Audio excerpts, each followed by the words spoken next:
사문화평을 봤습니다.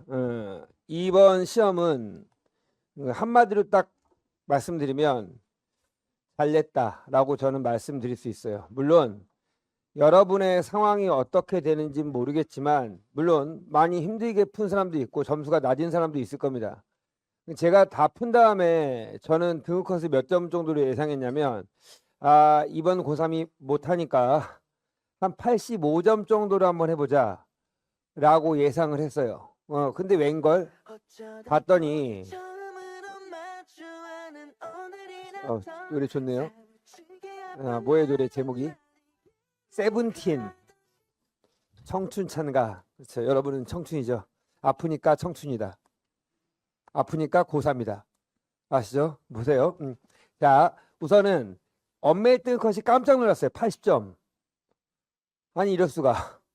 나는 85점을 예상했는지. 역시 이번 고3은 최악이군. 뭐 이런 생각을 했나? 안 했다라고 하면 거짓말입니다. 했습니다. 이 정도는 아닌데. 그럼 도대체 왜 이런 결과가 나왔을까? 라고 하는 걸 분석하는 게 저의 몫이고요. 물론 이 80점이라는 점수도 제가 높게 친 거예요. 지금 그 사이트에서는 77점에서 79점 혹은 80점 이 정도로 잡고 있습니다. 자, 근데 화작은 85점. 작년 수능과 비교해봐도 훨씬 더 어려운 시험입니다. 근데 물론 이 점수는 재수생이 들어왔을 때는 보정이 되겠죠. 자, 몇 점 정도가 될까요? 한 2, 3점 정도가 올라갑니다. 재수생 들어오면. 아무튼 그 정도의 등급컷을 생각하시면 되고요. 자, 전체적으로 총평을 말씀드리면 제가 한 장짜리 종이를 드렸는데 읽어보시면 되겠지만 기본적으로 전체적으로 어려웠어요. 그런데 정말로 전부 다 어려웠냐? 그렇진 않아요. 제가 보기에는 주제통합지문 4에서 9번 문제 중에서 나지문 정도, 후설에 현상학 나온 거, 그 정도 지문이 어려웠고요. 그 다음에 현대시, 나시, 이 33번 문제와 관련된 거, 그 두 개를 빼놓고는 전체 지문에서 진짜 고난도 지문이라고 말하기는 조금은 그래요. 자, 그리고 화작과 엄매도 특히 화작은 틀렸다면 이거는 대단히 반성을 하셔야 되고요. 자, 엄매도 한 문제 39번 문제가 문제를 해석하는 데 있어서 힘들거나 깨물다 해서 깨가 근인 걸 못 찾은 애들은 힘들었을 것 같아요. 그 정도. 자, 그리고 독서에서 좀 구체적으로 가면 독서로는 쉬웠고요. 독서는 틀렸다면 반성하셔야 되고요. 그 다음 주제토감에서 인문지문에서 난도상이 나옵니다. 특히 이거 나지문이 해당돼요. 자, 그럼 이 나지문에서 뭐가 어려웠냐면 후설의 현상학을 파악해야 되는데 거기서 이 기본적인 주장을 머릿속에 담지 못한 사람들은 뒤에서 다 힘들었을 것 같아.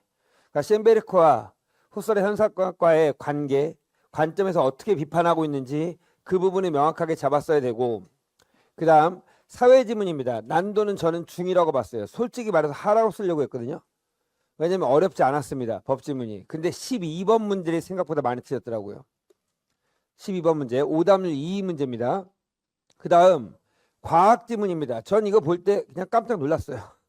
여러분들 놀라셨죠? 안 놀랐어요? 2주 전에 우리가 했던 거죠. 보면서 도움 많이 됐는데 라고 하는 생각을 저는 했는데 잘 풀었는지 모르겠어.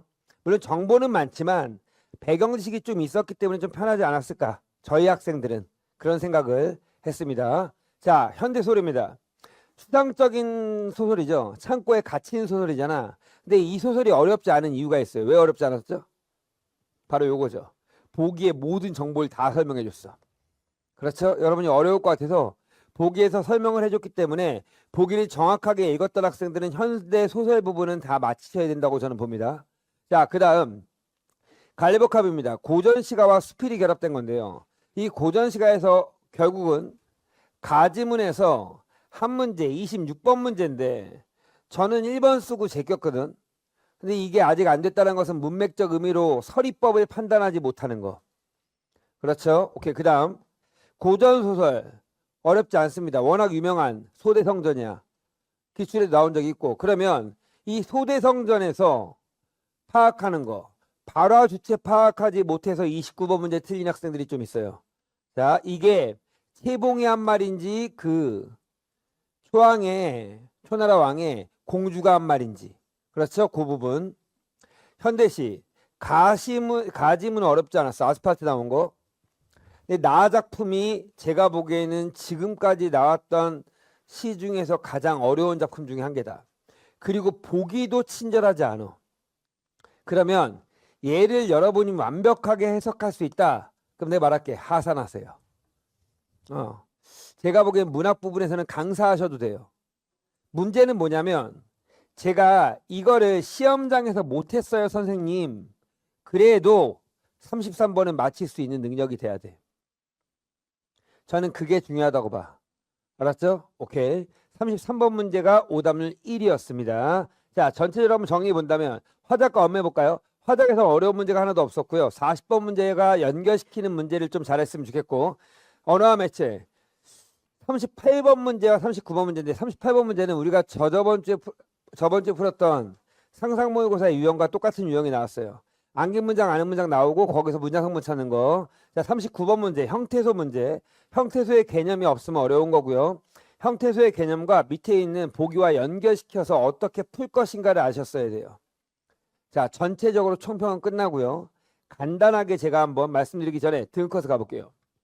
78에서 80점, 69에서 71점, 2등급은 3등급은 60에서 62점, 3등급이 60점대야. 그것도 60점대 초반. 자, 4등급을 보시면 49에서 52. 이거 뭐야 이거. 반타작만 해도 4등급이라는 거네. 그렇죠. 5등급 38, 40. 할 말이 없어요. 근데 중요한 건 여기에 급간이 되게 크다는 거 느껴지세요? 급간이 크다는 것은 무슨 말일까? 그만큼 어려웠다는 말입니다. 알았죠? 여러분에게. 자, 그런데 아마 점수가 있을 것이고 자기 시험지 위에다가 점수를 적어 놓으신 분들이 계실 거예요. 그거 사진 찍어 두세요. 사진 찍어 두신 다음에 수능 끝나면 수능 성적표랑 딱 대비해 갖고 인스타에 올려. 나 사물학평보다 이만큼 많이 올렸다. 그 마음으로 공부하시면 돼. 근데 문제는 제가 아까 1교시 때 엘리베이터 딱 타는데 어떤 여학생이 제 수강생이 탔어요. 그래서 어떻게 됐어? 딱 그러니까 많은 걸 느꼈어요. 자기가 부족한 점을 느꼈어요. 그런 것만 하면 돼. 걔가 76점인가 그렇더라고요. 근데 부족한 것이 많이 뭔지를 알았대요. 그게 되게 중요해. 알았죠? 자, 봅시다. 그럼 여러분, 제가 지금 하는 이 부분도 부족한 것이 무엇인지를 잘 체크하면서 들으셨으면 좋겠어요. 자, 보자. 오답률 베스트 5를 보시면 현대시가 압도적으로 1위입니다. 됐죠? 오케이. 2위를 보시면 사회지문 12번 문제가 둘 다 2위예요. 이것도 마찬가지야. 주체를 파악하지 못한 거죠. 자, 1차 정보 수령자가 누군지를 파악했어야 했는데 그걸 파악하지 않은 거. 관례복합, 요거 고전시간 문제고요. 재밌는 것은 언어와 매체 그 고전시간 문제는 26번으로 되어 있습니다. 재밌는 건 언어와 매체가 39번 문제가 오답률 3위가 되어 있어요.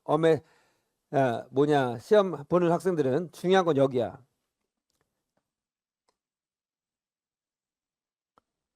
펼쳐봐.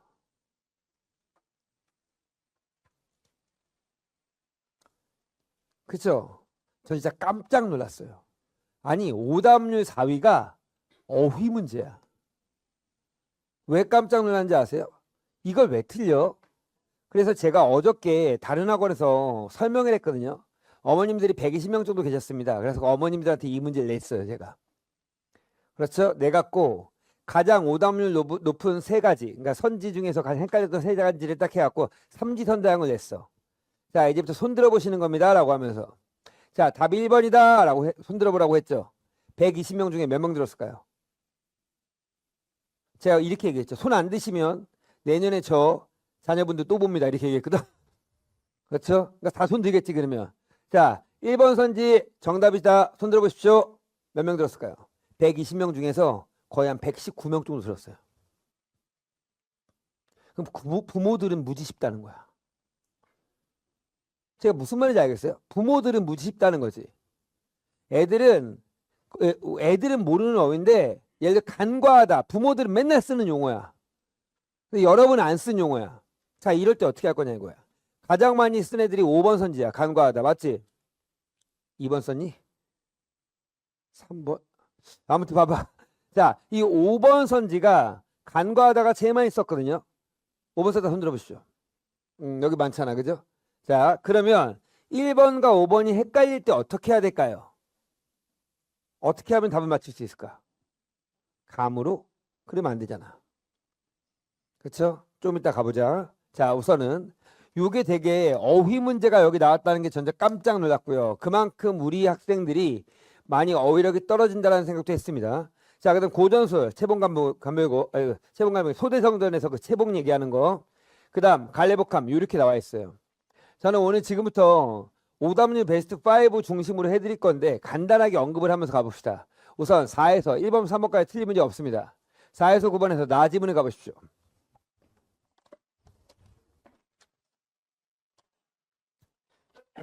나지문에서 여기 1문단 1문단이 별표를 딱 쳐놓으셔야 돼요. 요 나의 1문단을 대충 읽으셨으면 게임 끝이야. 이 나의 1문단을 한번 뚫어봐야 돼. 난 여러분의 힘으로 뚫어봤으면 좋겠는데 중요한 거는 어디부터가 중요하냐면 여기 후설에 따르면부터야. 자, 레보비치라는 사람이 있는데 후설의 현상학을 적용하여 그 의미를 규명했대. 그럼 후설의 현상학을 설명해 줘야겠지.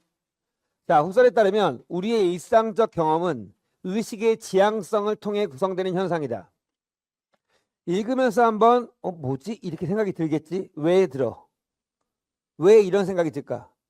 추상적이니까, 그죠? 자, 경험이라는 것은 의식의 지향성이야. 지향성이란 뭔가 의식이 뭔가 추구한다 이런 느낌이야. 통해 구성되는 현상이다 이거야. 자, 예를 들어 음악적 경험은 소리라는 물리적 파동에 대한 지각이 아니라, 그럼 소리가 들렸어. 들리면 그걸 그대로 받아들이는 지각이 아니라 소리의 패턴을 인식하는 의식의 지향성의 매개로 한 현상이다. 아하, 뭔진 모르겠지만 경험이라는 것은 그냥 그 경험에 대한 지각을, 내가 본 거, 바라본 것을 그냥 수용하는 것이 아니라 내가 뭔가 생각하고 해야 되는 것이 경험인가 보구나. 이 정도밖에 못 잡을 것 같아. 여기까지 잡았어? 오케이, 갑니다. 후설은 우리가 당연시하는 전제에 대한 판단 중지를 통해 판단을 중지해야 돼. 사물의 본질에 도달할 수 있다고 보았다. 이 말도 어려워. 당연시하는 전제에 대한 판단 중지야. 그러면 당연시하는 전제에 대해서 그냥 뭔가 받아들이는 것보다는 뭔가 중지해야 된대. 사물의 본질에 도달할 수 있대. 무슨 말일까? 더 가보자. 이는 경험을 있는 그대로 받아들이는 자연적 태도에서 벗어나. 같은 말 반복하는 거겠지? 구체화시켜줍니다. 자연적 태도가 뭐야? 그대로 받아들이는 거. 그렇죠? 벗어나서 의식 속에서 나타나는 현상만을 탐구하는 현상학적 태도로 전환하는 것을 의미한다. 그럼 여기서 당연시하는 전제에 대한 판단 중지라는 것은 그대로 그냥 받아들이면 안 된다 이런 말인 것 같아. 그렇죠? 그래서 판단을 중지해서 본질 들어간다는 거지. 자, 그럼 자연적 태도는 그대로 받아들이는 태도야. 이런 걸 인지하고 현상학적 태도는 의식이 지향성이 있는 태도겠지. 무슨 말인지 알겠죠? 요 두 가지의 차이점을 명확하게 잡으셔야 되고, 그래서 이러한 전환을 현상학적 환원이라고 한다. 이렇게 머릿속에 들어와야지만 뒤에 보면 자, 똑같이만 나와 있어. 조성음악의 질서를 당연시하는 자연적 태도에 대해 판단 중지를 통해 보편음악 질서를 확립했다. 그러면 판단 중지라는 건 뭘까? 자연적 태도로 하지 않았다는 거겠지, 그지? 그럼 어떻게 하겠다는 거야? 현상학적 태도로 전환해서 했다는 거야. 됐죠? 그 다음 달라. 자, 그러나 셰베르카 주장한 범조성은 현상학적 환원과 괴리된다. 뭔 말일까? 현상학은 모든 전제에 대한 판단을 중지하고 의식 속에서 직접 주어지는 현상 그 자체를 포착하려고 하지만 계속 같은 말 반복이야. 셰베르크는 조성이라는 기존의 규범을 거부하면서도 여기까지는 괜찮아. 모든 의미 동등한 사용이라는 새로운 규범을 제시했기 때문이다 이거야. 그럼 새로운 규범을 제시하면 어떻게 되는데 더욱이 그는 평균율이라는 물리적 제약을 그대로 수용했다 이거야. 결국 그대로 수용했다는 건 뭘까요? 무슨 태도? 자연적 태도로 갔다는 거지. 무슨 말인지 알겠어? 자, 바로크 시대 이후 서양 음악의 토대가 평균율은 무한한 음향적 증 가능성 중 극히 일부만의 표준화한 것에 불과하다. 불완전한 것이란 거지. 아드르노가 형식은 침전된 내용이라고 말했듯 음악의 재료는 단순한 소리가 아니라 특정 문화적 맥락이 응축된 형식이다. 결국 쇤베르크가 조성한 기반인 평균율의 12음을 그대로 수용한 것은 자연적 태도로 수용한 것은 전통적 물감 사용법은 거부하면서도 물감은 그대로 쓴 거다 이거지. 결국은 뭐야? 완벽한 현상학적 환원이 되지 못했다는 거지. 그대로 수용했으니까. 어려웠다는 걸 알 수 있는데 한 번 더 깊이 있게 한번 읽어보시고요. 그 뒤에 보면 현상학적 잔여까지 나와 있거든요. 그러니까 현상학적 환원이 완벽하게 머릿속에 들어왔어야지만 이 뒤에가 다 해결이 돼. 근데 앞부분은 천천히 읽지 않고 빠르게 읽었다나 답이 하나도 안 나와 이거. 그건 저도 어려워요. 빠르게 읽으면. 알았죠? 그러니까 앞부분은 천천히 읽는 연습을 하셨으면 좋겠고, 자 9번 문제 잠깐만 가보자. 8번 문제도 그렇게 푸시면 되고요. 자, 대체로 1번 선지와 기인하다 할 때 비롯되다 이거 5번 선지 이 세 가지 제일 많이 썼어요. 근데 제일 많이 헷갈리는 건 흩어지다와 지나치다 맨 마지막 5번은 헷갈렸대요. 자, 그럼 어떻게 하면 될까요? 바꿔쓰기 문제입니다. 한마디로 끝내버릴게요. 선지가 혼동되면.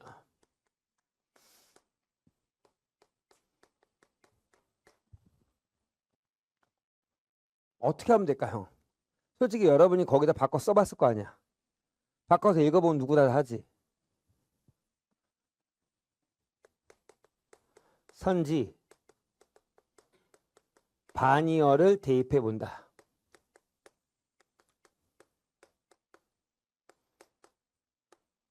선지에 반이어를 대입해 보는 거야.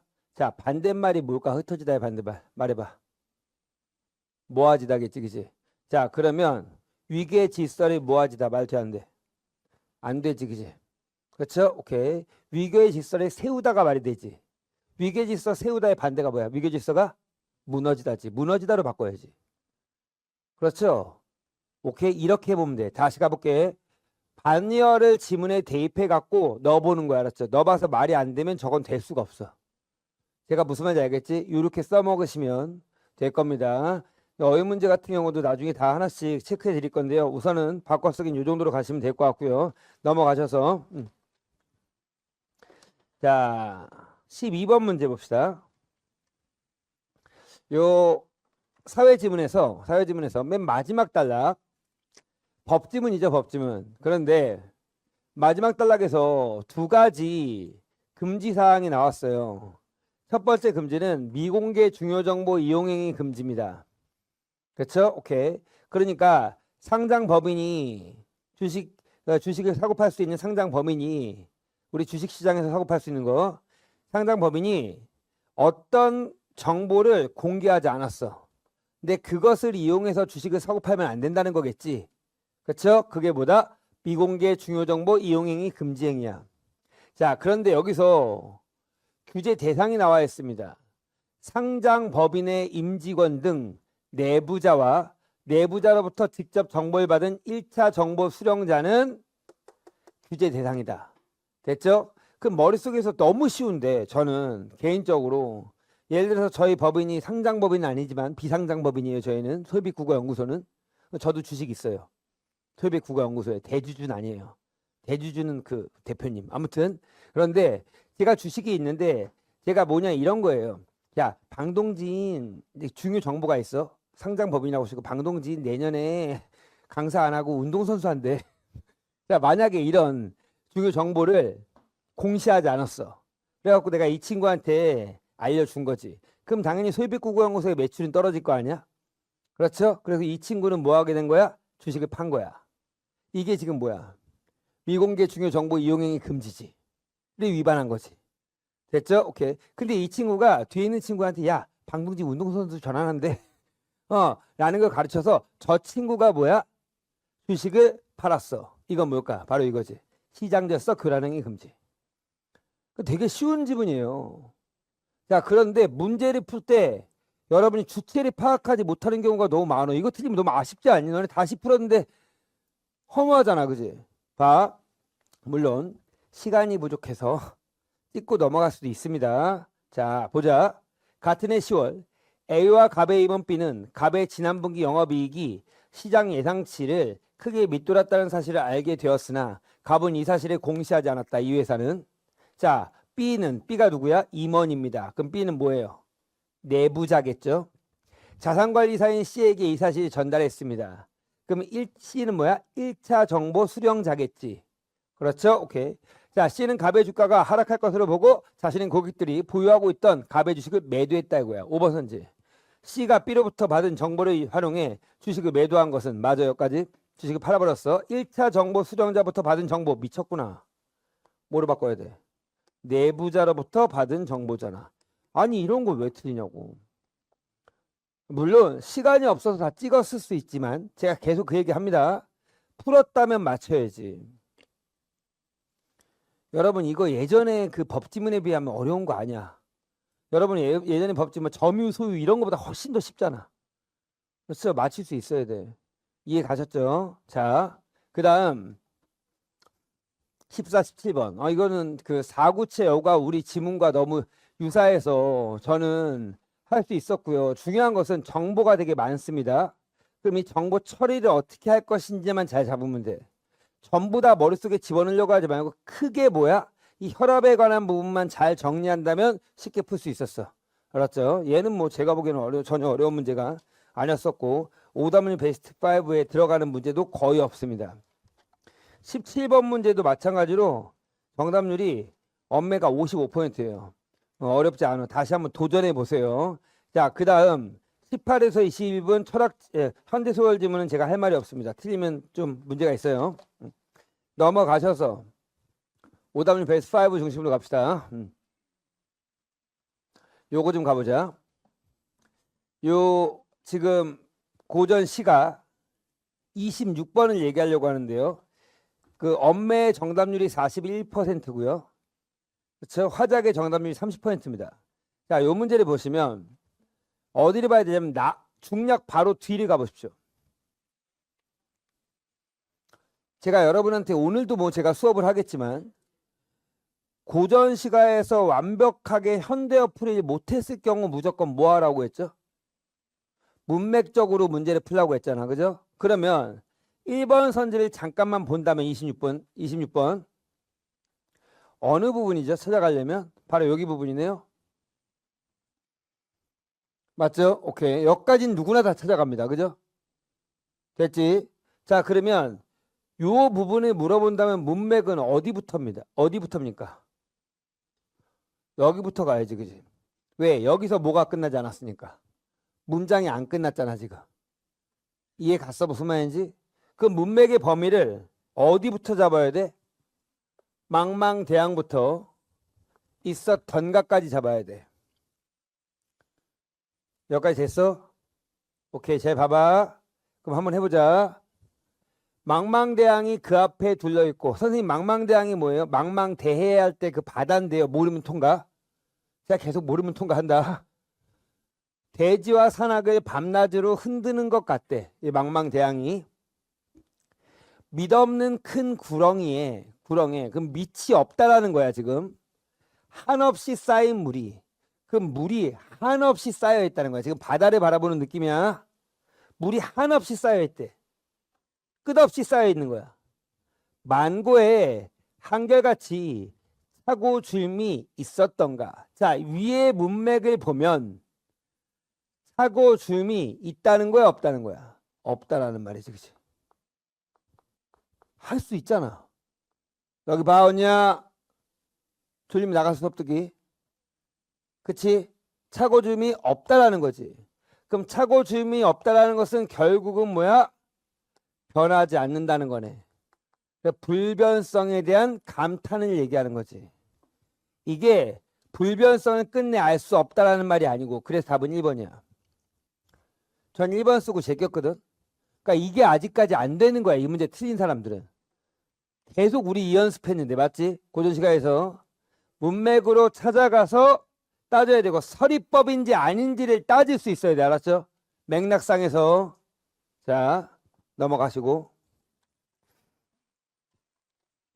그러니까 얘가 답을 놓치니까 뒤에서 이제 애매한 거 모르겠다고 그냥 찍는 거지. 됐죠? 오케이. 그 다음 29번. 29번에서 이 채봉이가 기주와 절개를 지키기 위해서 고사를 인용합니다. 맞죠? 고사를 인용하면서 뭐라고 했냐면, 자, 초나라 왕이 5살 된 공주에게 네 잘하면 성밖에 백성들 중 한 명에게 며느리를 보내줄 거야 이렇게 얘기한 거지. 그랬더니 공주가 이제 부마 간택하려고 할 때 신첩이 5살 적에 부왕께서 성밖의 백성에게 저를 며느리를 주겠다고 하셔서 백성과 함께 살 것을 밤낮으로 마음에 새겼다고요. 오랜 기간 동안 마음에 새긴 거지. 부왕께서 이제는 다른 곳으로 부마를 간택하신다고 하니까 신첩은 다른 곳으로 가지 않고 백성이 며느리가 되기를 죽기로 간청합니다라고 한 거야. 그렇죠. 오케이. 그만큼 지주에게가 중요하다는 걸 강조하기 위한 거죠. 자, 1번 선지. 과거에 했던 자신의 결심을 끝없이 되새겨왔음을 밝히며 끝없이 되새겨왔음을 밝히는 건 누구야? 공주죠. 채봉이 아니고. 알았죠? 그렇죠? 그래서 답은 1번이야. 뭐야 이게? 근데 확인하지 않고 그냥 빠르게 그냥 읽으니까 답이 안 나오는 거야. 그럼 이것도 어떻게 된지 아세요, 여러분? 내가 화작의 선택률만 불러줄게요. 2번 선지 16%, 3번 선지 23%, 4번 선지 15%, 5번 선지 16%. 이 결론 무슨 말이야? 찍었다는 거야, 알았죠? 그러니까 1번 선지 놓친 애들은 답이 없는 거야, 끝까지. 그러니까 찍어버리는 거지. 제가 무슨 말인지 알겠지? 정확하게 좀 봤으면 좋겠어. 자, 넘겨서 마지막 페이지. 자, 오늘의 하이라이트. 자, 33번 문제. 요거잖아, 지금. 여기서 대체로 1번과 3번은 쓰지 않습니다, 애들이. 1번과 3번은 좀 문맥으로 좀 그래도 뿌시더라고. 그렇죠? 제일 많이 쓴 선지가 2번 선지. 손들어. 그렇죠? 그 다음 4번 선지 손들어봐. 이렇게 돼요. 알았죠? 자, 맞췄다 손들어봐. 맞힌 게 더 적어. 그렇죠? 얘가 오답 1이에요, 지금. 자, 우선 이걸 보기 전에 뭐부터 해야 돼? 얘부터 봐야지. 됐어, 여기까지? 봐봐. 봄 들판과 바다라는 상이한 공간의 이미지가 중첩됨으로써 공간에 속한 대상의 속성이 화자의 내면에 공유된다. 그럼 대상의 속성 이퀄 뭐라는 거야? 화자의 내면이라는 거지. 공유된다고 했으니까. 됐지? 자, 그럼 봐봐. 봄 들판이라는 공간이 있고 바다라는 공간이 있어. 근데 여기에 어떤 대상들이 있다는 거야. 이 대상이 누군지 우리가 찾아내야 돼. 그리고 이 대상의 속성이 화자의 정서와 같다라는 말이야. 가보자. 보기를 너무 빨리 읽지 말라고 제가 계속 얘기했어. 알았죠? 자, 그럼 이제 해보자. 꽃이 피면 추워. 안 추워요? 아직 봄이 오지도 않은데 이렇게 왜 에어컨을 세게 틀어? 그렇죠? 이 며칠 전에 난 이거 이 시 보면서 요즘에 날씨를 표현한 것 같지 않아요? 꽃이 안 펴요 지금. 개나리 좀 폈더라 보니까. 벚꽃 축제들이 지금 난리가 났대요. 멀리 일자 잡아놨는데 지금 꽃이 없이 이제 벚꽃 축제 할 것 같아서. 아무튼 꽃이 피면 마음 간격들 한층 촘촘해져. 자, 생각하자. 마음 간격들 한층 촘촘해져가 뭔진 모르겠지만 마음 간격이 넓어졌다가 넓은 상태였는데 촘촘해졌다는 말이지. 그렇죠? 그럼 꽃이 핀다라는 이 조건은 상황은 화자의 정서의 변화에 영향을 미치네. 마음이 뭔가 변한 거잖아. 1번 선지 통과. 이렇게 되겠지 이거는. 1번 선지 빨리 보고 와봐. 33번에. 그렇죠? 내면 변화의 관련성 이렇게밖에 못 물어봐. 이 내면이 어떻게 변했는지 물어볼 수가 없어. 그렇죠? 오케이. 봐봐 너네들. 제가 이 서울시 교육청 문제가 저는 잘 냈다고 생각한 것이 오답 선지는 됐다 어렵고요. 정답 선지는 분명해요. 이게 되게 좋아. 그렇게 해야 돼. 봐. 김제 봄뜰 건너는데 몸 건너기가 너무 힘겹다. 몸 건너기가 너무 힘겹대. 자, 근데 얘가 왜 힘겨운지 모르겠어 지금. 그렇죠? 하여튼 힘들대. 그럼 이제부터 뭐 생각해야 돼? 힘겨운 이유를 찾아야지 이 화자의 정서에 뭐 할 수 있는 거지? 공감할 수 있는 거지. 여기까지 왔니?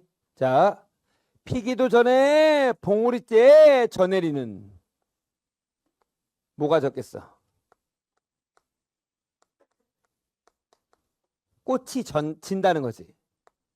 한마디로 피기도 전에 봉우리째 져버린대. 봉우리가 저는 거죠? 꽃이 피우지 못하는 거죠. 봐. 꽃 못 피는 거야.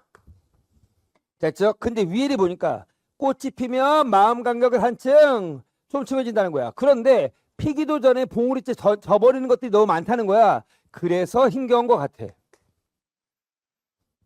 생각하자. 이게 지금 꽃만 보는 건 아닌 것 같은데 꽃이 어떤 상징적 의미가 있다고 봐. 화자가 뭘 바라보고 있냐면 꽃에 대해 생각하고 있고 꽃에 대해서 말하고 있어. 근데 힘겹다라고 얘기하고 있는 거지.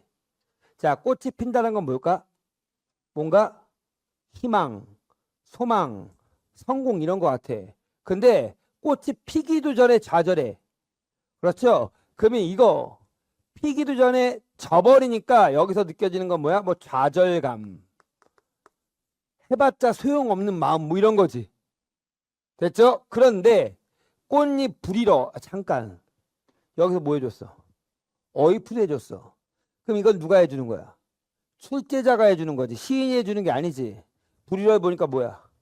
내려놓으려야. 그럼 꽃잎을 내려놓는다 이거야. 자, 꽃잎을 내려놓는 이유가 뭘까? 이 내려놓는다는 게 무슨 말이야? 야, 그러지 마. 내려놔. 이 말이지.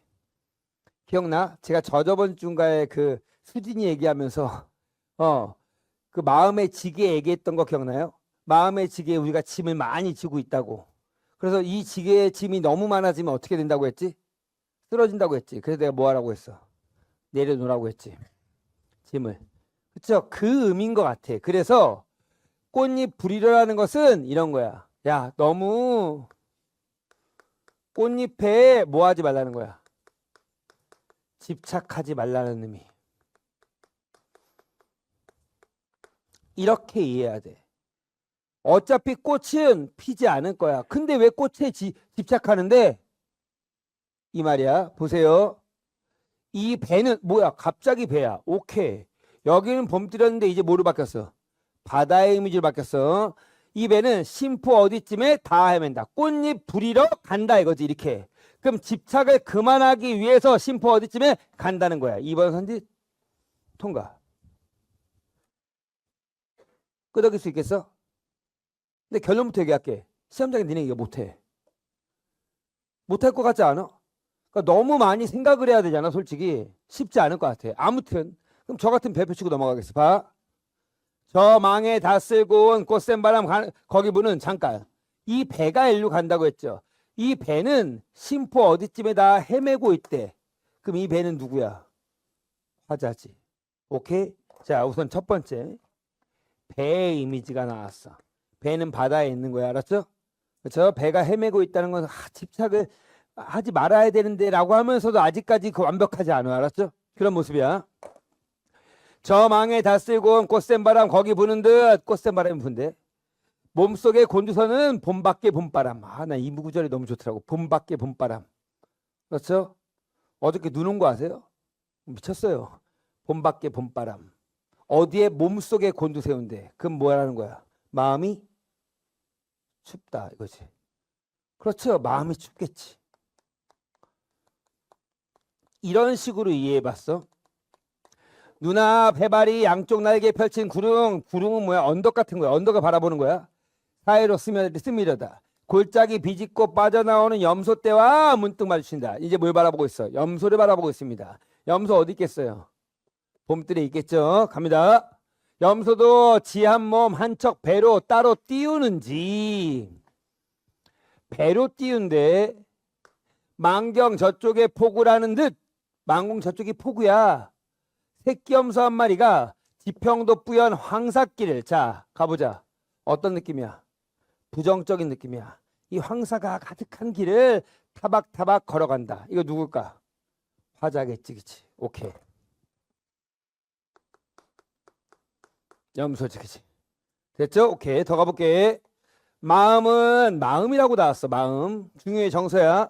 곁가지로 펄럭거리며 덜핀 꽃나무 둘레 멈칫하지만 덜핀 꽃나무 둘레 멈칫한데. 이 병신 새끼. 왜 아직도 집착하고 있어? 그렇죠. 덜핀 꽃나무에 계속 집착하고 있는 거야. 집착하는 거지. 그렇죠. 오케이. 자, 둘레로 멈칫하지만 남몰래 출렁이는 상심은 상처 입은 마음은 아지랑이 넘어 끝내 닿을 수 없는 항구 몇 개는 더 지워야 한다고. 항구 몇 개는 뭐야? 어떤 목적 이런 거죠. 이런 목표. 야, 목표 지워 이거지. 그렇죠? 그럼 이 목표를 지워야 한다는 것은 뭐 하지 말라는 거야? 집착하지 마 이 말이지. 그렇죠? 그 마음은 막 집착하고 있는데 또 다른 마음은 상심은 집착하지 않는 거야. 4번 선지. 마음 사이의 갈등 이렇게 되는 거야. 이것도 시험장에서 쉽지 않을 것 같아.